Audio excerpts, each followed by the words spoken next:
Motherhood, but not quite as we imagine. Thought-provoking, refreshing, straightforward, sometimes taboo, often seemingly ordinary, but always honest. Welcome to School for Mothers, opening conversations we all need to have, exploring ways in which you can be fulfilled as a woman, once a mother. Now, here is your host, mother of 10, Danusha Melina Durban. Hello and welcome back to the School for Mothers podcast. I'm Danusha Melina Durban, your host.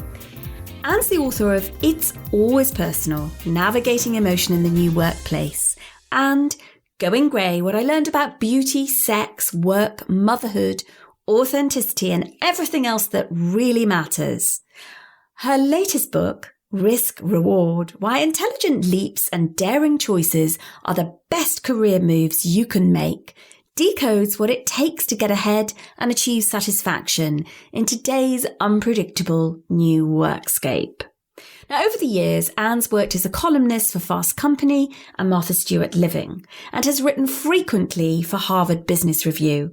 Her works appeared in Time magazine, the New York Times, the Wall Street Journal, Real Simple, and Travel and Leisure. Previously, Anne was Executive Vice President and Worldwide Creative Director for the television channels Nickelodeon and Nick at Night, and part of the team that launched Spy magazine. As the Associate Director for the International Television Group for Sesame Workshop, she was integral to building Sesame Street into the preeminent global children's brand. In 2019, Anne also launched Wild and Rare, an accessories business showcasing endangered wildlife. And that was with her daughter, Lucy Anderson. Anne graduated from Harvard College and lives in Brooklyn with her husband, the writer Kurt Anderson. I am super looking forward to sharing this episode with you because it's not all about aging. Now, of course, we talk about hair dye and hair colour and all that, but we quickly take that discussion out into the impact of us women focusing on our appearance and that little old quest to be fuckable all the time. Now, the heart of this episode is really about reclaiming ourselves. So I won't make us wait any longer. Let's get straight on into today's episode with Anne on Grey. Welcome, Anne, to the School for Mothers podcast. I cannot tell you how much I'm looking forward to speaking on the title Grey. Hi. That was wonderful. That was so cute. You're adorable already. So, hello. Hello. I was waiting for the handoff. Anyway, hi, Danusha. Hi. Now, you've written extensively about the daring choice to go grey and what this greyness means. I mean, obviously you're here because I want to dive into this with you because it's such a big topic. Well, it's interesting. I wrote this book, Going Grey, what I learned about beauty, beauty, motherhood, sex, and kind of everything else that really matters. When I was 47 years old, and I'm now about to be 65. So I've been a kind of student of grey, as it were, for a kind of long period of time. And what I realized when I started to do it is that it was this flashpoint for everybody around topics of, professional competency and empowerment and attractiveness, and that there was this prism through which women tended to view their value in the world through how good was their hair color. And I thought, well, that's weird, this thing that's sort of easily changed and manipulated, that it can have that much influence over a woman's identity. So I decided to kind of create my own social science experiments and then also travel the country, the States, talking to women about their hair so I could get a sense of what did it mean to them professionally and what did it mean to them personally. Oh, This is such a perfect experiment, isn't it? And so you were literally, I'm guessing, you were coming to terms, were you? Was that the right word? I was. I mean, I was sort of surprised. I happened to glance at a photograph that a friend sent me where I was in between my then 16-year-old daughter who had blonde hair and another friend of mine who had gray hair. And I had dyed my hair this sort of shellacked kind of, mahogany unitone. And I thought I looked like, I was sucking all the energy out of the photograph with this black blob dark blob on my head. And I thought, that's not what I want to look like. And you kind of lose your perspective on seeing yourself with any clarity. And occasionally photographs or a glance in a shop window or something, and you go, aha, yes, that's me. So I decided to see what my natural hair color was. And as it began to unfold, I would find friends looking at me sort of like, whoa, you okay? Things okay at home? Like, well, what's the trouble with the fact that that your roots are showing? And it really began to make me think. And I started looking around. I thought, well, I was for years a corporate executive, and I had never worked for anybody with gray hair. I never had any colleagues with gray hair. I started looking at the women in government in America, and none of them had gray hair. And this was before, Christine Legrand, made her appearance on the stage. And I just thought, that's just appalling. No newscasters had gray hair. So we have no model of what normal aging looks like in our women leaders. And I did a vast amount of research around the subject. I did a super big questionnaire nationwide. Women were spending more time dyeing their hair than they were having sex. I discovered that, I don't know what to say to that. Either they were having terrible sex. Yeah, I know. Look, but I think some of it also is everybody gets so self-conscious about the way they look, they forget how to enjoy themselves. But then I found out that in 1950, only 7% of women in America dyed their hair. That's just an astonishingly small number to today, where it's almost 95% in every single part of America. There's no coastal difference from the Midwest. There's no economic difference. Women in more what we call C and D counties in advertising, spend as much money on their hair as women on Madison Avenue do. It is this deal breaking. I will throw everything out in order to continue to dye my hair. And it went from in the 1960s when Clairol introduced living color, where women could dye their hair at home in private and safely and inexpensively, and then went into the workforce in sort of, increasing numbers. Hair color became this, hear me roar, I can be whoever I want. I'm not sitting at home twiddling my thumbs anymore. But the marketers didn't pick up on that. And I think a lot of that is because, of course, in the 60s, the people who were making the marketing decisions were all men. They chose to then frame hair dye as showing a woman at the kitchen sink up to her elbows in suds with her gray hair and hunched back, sigh, miserable, lonely. And then the next shot is her frolicking on a beach in Bermuda, in the surf with her handsome husband, like a Viagra ad or something. And that's where we got stuck. We got stuck that to be attractive humans, we must not have our authentic hair color. God, isn't it sad? It is sad. And one of the things, as I've been thinking, one of my thoughts has been, well, as we've all quarantined, aren't I happy that I don't have this in my mind right now. A lot of my friends are like, oh my God, I can't go to the house. I have to have people drop off, things. And then I thought, think of how astonishingly empowering and what a statement it would make to the world if every single woman who had dyed their hair walked out of their houses 3 months after quarantine with their natural hair color saying, basically, I don't give a fig anymore what anybody thinks about this. I am who I am. I'm powerful. I'm confident. Hear me roar now. Oh, think of it. That's an amazing thought, isn't it? Yes. And yeah, I love that thought that we would pick up and go out the house and say, this is me. Yes. Look, yes. And I don't need this adornment. I'm, me natural is powerful. It's power. It is power. And I have actually personally discovered this in my own life. I live in Brooklyn, New York. I am almost always the only woman with gray hair whenever I go into a meeting. I become a memorable person for that. Now, they may say, "Oh, look at that, freak." But on the other hand, I feel grounded. I feel like one of the surprising things when I quit dyeing my hair, I went from obsessing about the way I looked to no longer even caring about it on some level. And it allowed me to focus on the other person in a way that just, it eliminated this whole preoccupation that, perhaps is illustrative of my own insecurities. But I think a lot of women feel that when their hair isn't quite perfect, they don't really have the confidence to make the statements or stand on the stage or do all the things that they feel like they can do because they're worried about what other people will think about the way they look as opposed to what they're saying.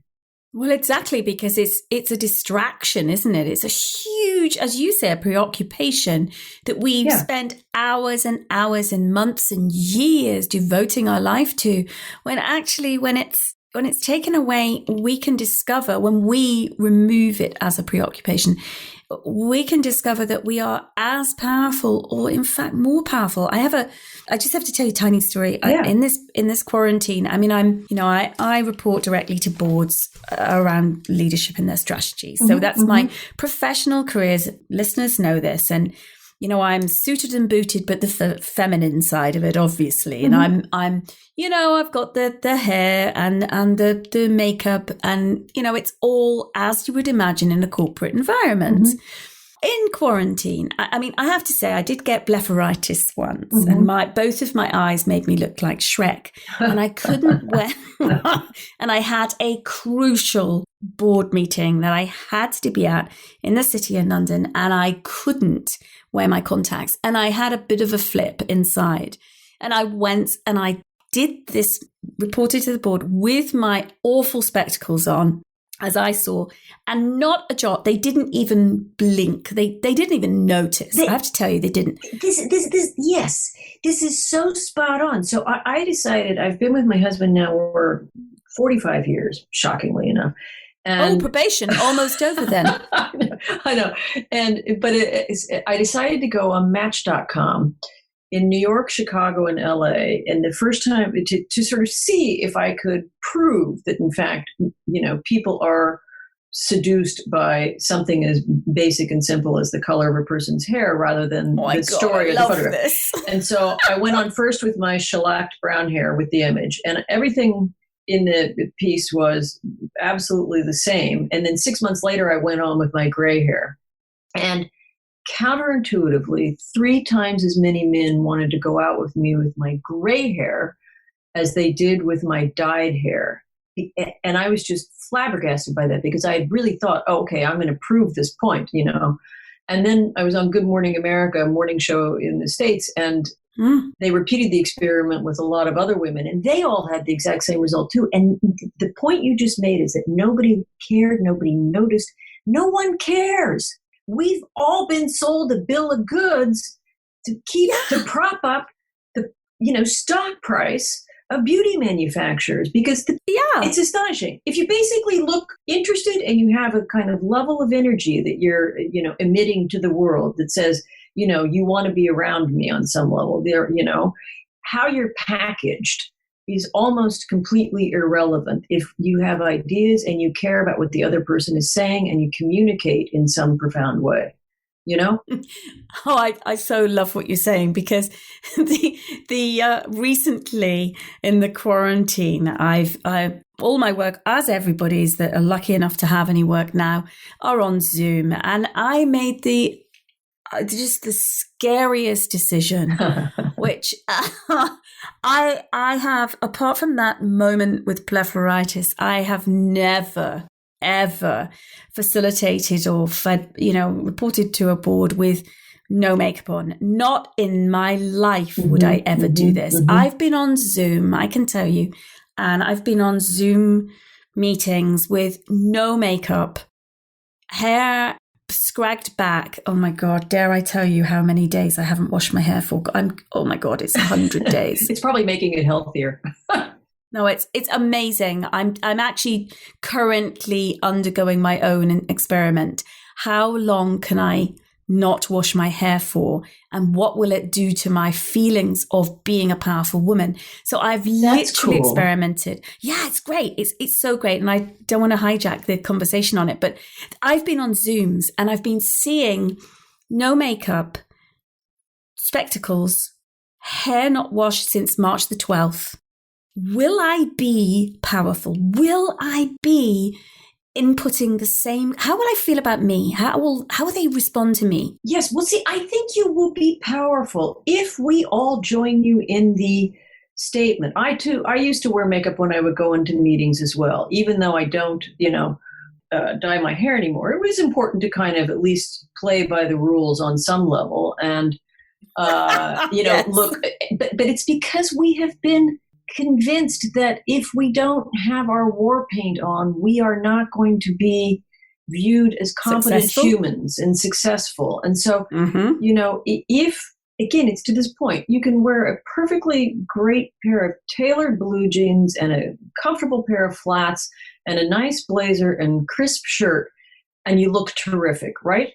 You don't need to have a lot of bells and whistles. It's just like, I almost want all of our superficial stuff to be out of the way of, getting in the way of our message. And if you look at, I don't know if you watch Rachel Maddow on MSNBC, at all where you are, but No. she's she's the sort of most prominent female leftist newscaster we have.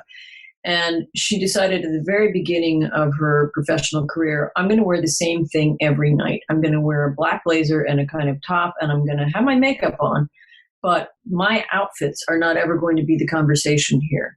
And I just think we should all focus on content and message. And, God knows we need every human being at the table, sleeves rolled up, hair slicked back in its rubber band so that we can get down to business, because we are in deep right now as a planet.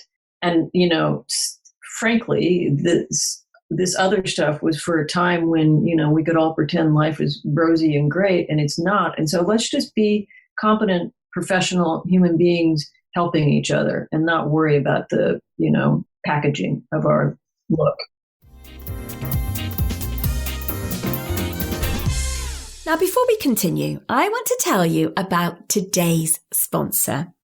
The Week Junior is an exciting, award-winning current affairs magazine for 8 to 14-year-olds, filled with fascinating articles written to engage curious minds. Now, it's read by over 90,000 families every week, including my own.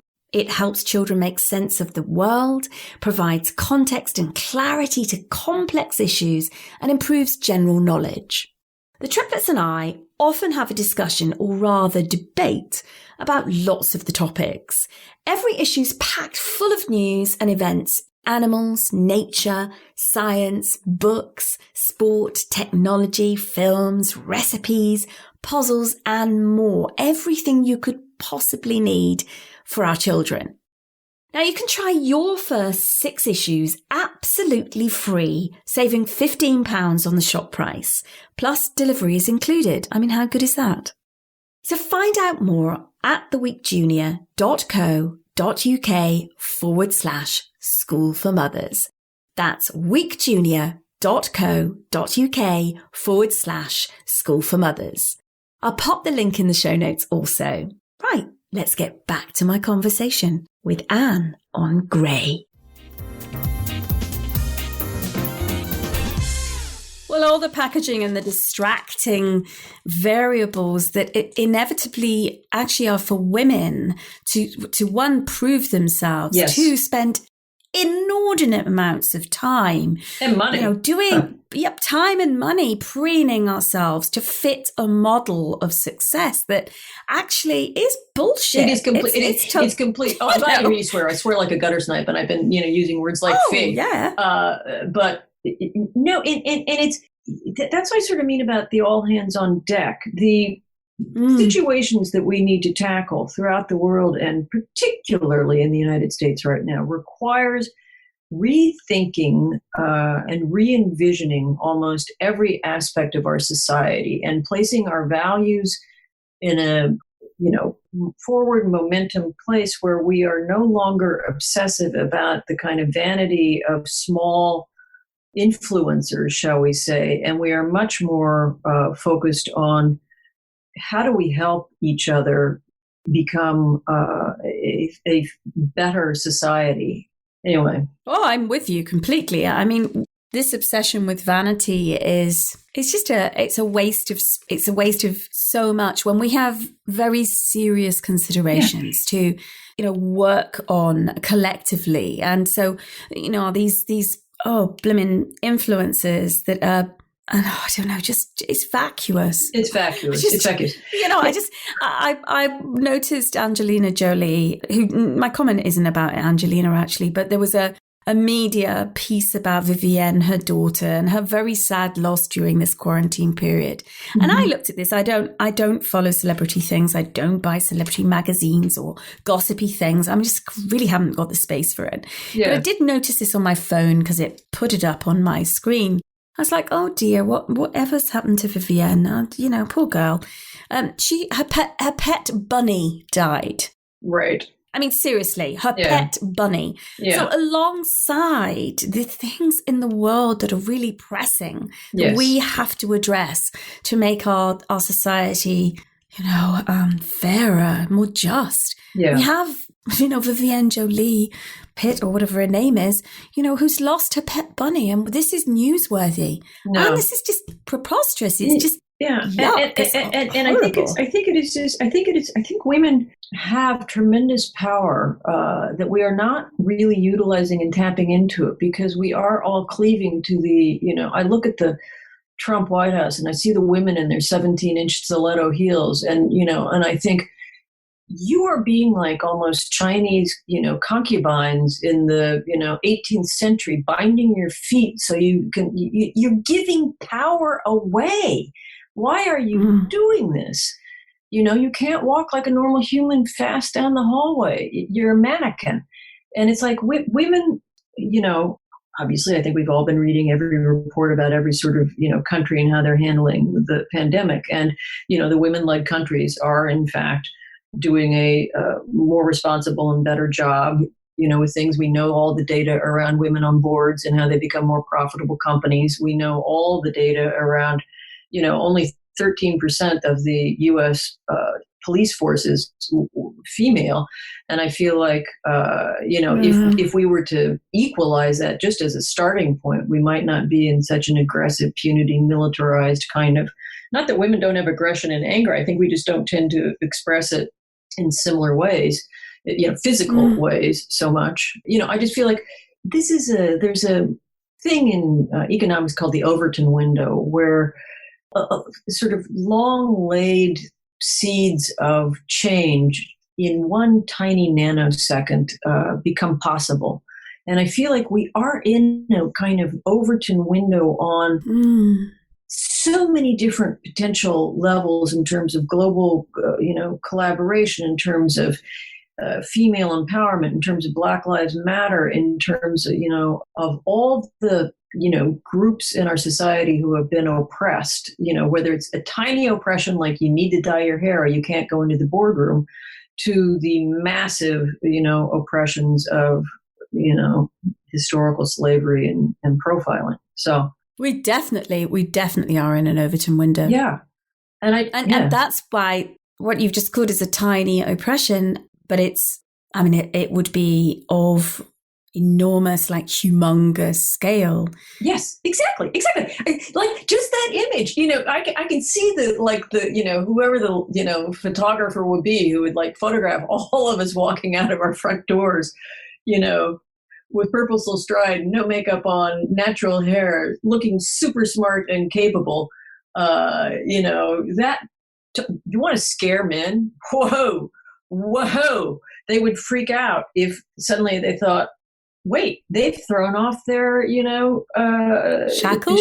Shackles. Yeah. Mm-hmm. Yeah, exactly. And I don't want to make equivalencies. It isn't.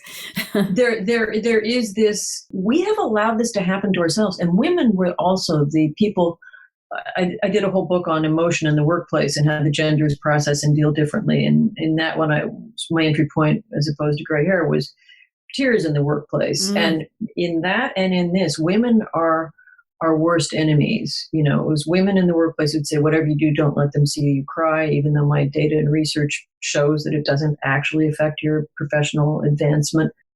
And it was women who would say, oh, well, you can let your hair go gray because you have blue eyes or you have good hair. And, you know, that's just, again, we've been packaged to say that because we all know unbelievably beautiful, you know, African-American women and Italian women and Brazilian and Portuguese and, you know, Israeli. You know, it doesn't matter your hair type. It doesn't matter your skin tone. It's how you're supposed to look. You know, and the shocking thing, Danusha, also is I found that research actually has demonstrated that the people who are most aware of and comfortable with their biological age actually live longer. Oh, wow. Really? Yep. Oh, that's so fucking great. Imagine, isn't it? Imagine that you're sitting there cleaving to your 32-year-old self-image and you're cutting years off your life. Oh, that's just ridiculous. And so that's and wonderful to hear that actually when we reclaim and own and accept and celebrate, for fuck's sake, the actual age we are, that we live longer. Yeah. Yes. I mean, it's a kind of like Zen, you know, koan or something of like, you know, less is more, you know, flow with the water, with the river. It's all true. There's a reason these things, these things are true. They are true. And again, it is this marketed, manufactured, packaged sense of female sexual attractiveness that was crafted in the 1960s by, you know, madmen who wanted their wives home making the martinis with their blonde hair. Let it go. Which is what I call the necessity to be fuckable. So we're holding on to the need to be fuckable. And that includes the hair, it includes the heels, it includes the waist, the Barbie doll, the shape, it's all for the gays. I interviewed a lot of men also about plastic surgery because at the time I wrote the book, it was just on the uptick, you know, fillers and Botox. And one of the men I interviewed, which was very sexy at the time, actually 80-year-old guy, said, I cannot imagine why a woman would ever Botox her face because when you're in the midst of passion, to look at the person you're having sex with and have them be incapable of emoting joy or pleasure is the quickest way I know of losing to, an erection. Yes! That you can't read the other person's face to know the pleasure you are sharing. Yes. And I thought, oh my God, what are we? It's the binding our feet. It's the putting our toes underneath our, you know, arches. What the fuck? Well, there's a piece of research that I wish I could quote the actual source, but I know it's a piece of research that asked men about what is the quality above anything else that they would, you know, they seek in women. Is it, you know, is it attractiveness or beauty or, you know, blah, blah, blah. And the one quality across thousands of men was, and I just love this, is enthusiasm. Yes. Well, this is my point. How many men have we sat near at dinner parties that we don't know very well, and they sit there like lumps on a log, and we spend the entire time, tell me about yourself. Oh, your profession digging ditches sounds so fascinating. I'm curious as to how you get the permit. Whatever, you know. And they look at you and they don't ask a single question. And you know, one does want to say a little enthusiasm would be kind. You know, we're not just here. I mean, it blows my mind. We are still. I have a 30-year-old daughter and a 32-year-old daughter, and I really thought when I was back at the height of my professional career that by the time they hit this age, you know, it would be a different thing. And it's not, and it pisses me off. And it's why I don't begrudge people who dye their hair because the stigma in corporate America is still so severe that, you know, we all need jobs. It's scary out there. Nobody has savings. Whatever edge you think you need to do your job and to get a job, do it. However, if more and more women did it, that would empower everybody. It would change the vision. And it has to be women who are in positions of seniority and power who do it, because they are the ones who can grant permission. Exactly. And of course, we've seen if it's good enough for men, then it has to be good enough for us. I mean, I live with, I don't mean literally live with, but in boardrooms, I mean, it's a sea of grey hair. So. Of course it is. And you do look at someone like Christine Legrand, who, has become this kind of beacon. I mean, talk about power. Oh my God.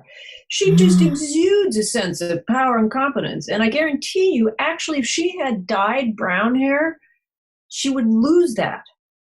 Well, what she would just be an everyday kind of, woman. Well, yes, because those everyday kind of women care. What we're actually saying is, I don't care to follow like a sheep. I actually care to be authentically me. Yes. And it's not about letting go. It's about, embracing weirdly. And so they always say, oh, she let herself go. No. She's becoming.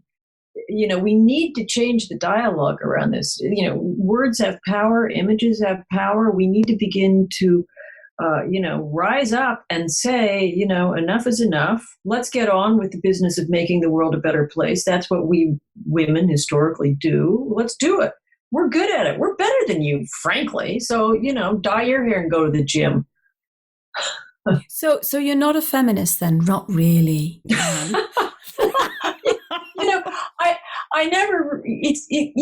I just don't accept that we have to cleave to things that make us uncomfortable and miserable just because somebody says we need to do it. That's why I run. So I want to keep my feet healthy, right?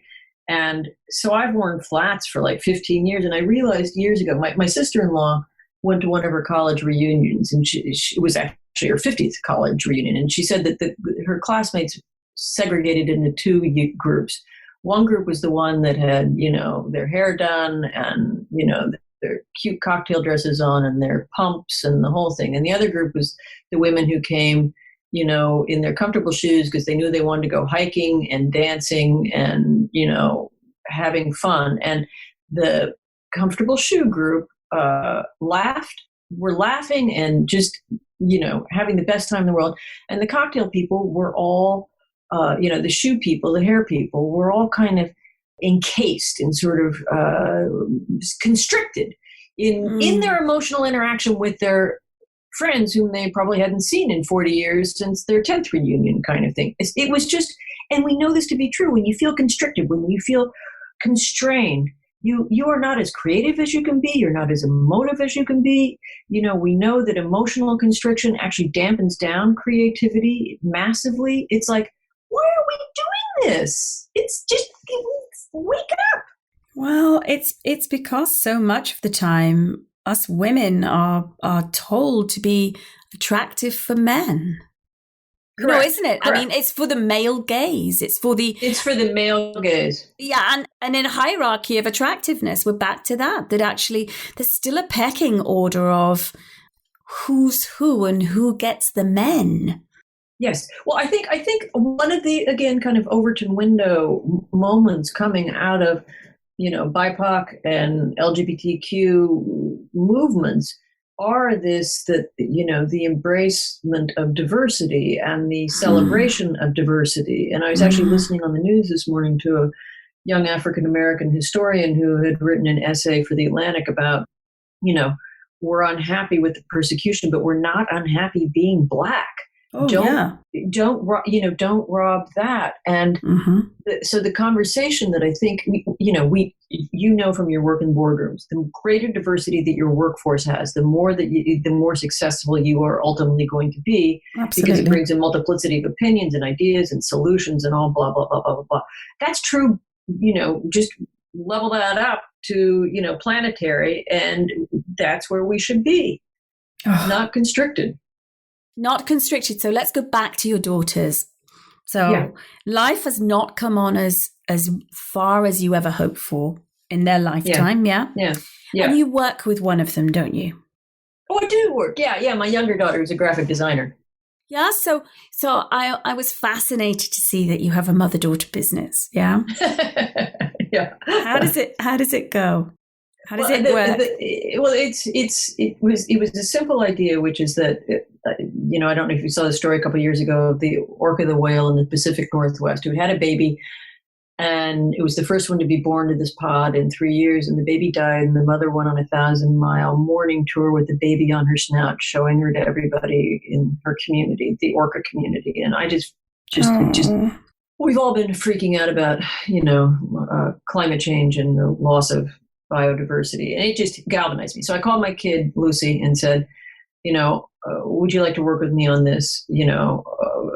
I had an idea to make cuff bracelets, and I wanted to make sort of wearable billboards of endangered species. And she said, sure. But I said, the one goal of this is not about something we need to scale. We don't need to immediately go out and have deals with natural history museums. Yes. I want this to be an expression of joy, pure joy between us.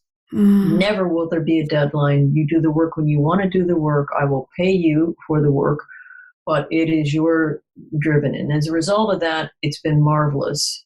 She has been a great partner. We've done things together. We were going to be having a fourth quarter product this year, but her entire focus has now become on, racial justice, and correctly so. But we're going to try and do that through the prism of, environmental protection and racial justice are deeply intertwined. So, yes, we're going to focus around that. But it's been wonderful. And, their entire generation, they came into the workforce at the end of the Great Recession. They've now had this. There is no security. Corporate America broke the bonds with their employees decades and decades ago when shareholder value became the holy grail and not your, the worth of your employees. So they find their own way, and, hopefully will be activists in their own right, making the world a better place. One of them dyed her hair, ash white for a while. Another one dyed her hair, pink for a while. And then they both woke up and thought, this is really expensive. Why am I doing this? Yes. Yeah. So are they now back to natural? They're back to their natural hair color. They are. Oh, wow. And cutting their own hair, too, because of quarantine. So, here we are. We're all reinventing ourselves. Well, there's some very interesting haircuts, hairstyles about to come out, aren't there? As we re-emerge. And, and I honestly could talk with you for hours. It would be my pleasure. This is just the tip of the iceberg. I know. I'm so grateful. This has been enormous fun, but bloody serious. And that's a deadly combination. So thank you. Excellent. Yeah. Excellent. Well, thank you. And, go out and, evangelize through your own representation. Thank you. Thank you for having me. This was a great conversation. And thanks so much for being on the show today. I mean, to say that I enjoyed this conversation is a bit of an understatement, isn't it? I think listeners, it was a corker of a conversation. We covered so much. It feels really timely too, doesn't it, to be re-envisioning society. Now, what did you take from today's episode? I would love to hear from you. Email me on hello@schoolformothers.com. That's hello@schoolformothers.com. That's it, listeners. Till next week. Same time, same place. Meet me here. Thank you for joining us again. Here's to you. Lots of love. Thank you for tuning in to the School for Mothers podcast. To continue the conversation and keep your dose of inspiration up, head over to schoolformothers.com/podcast, where you'll find bonus content from Danusha and her guests on habits, recommendations, books, best apps, time-saving secrets, life hacks, health, sleep, and anything in between. That's schoolformothers.com/podcast.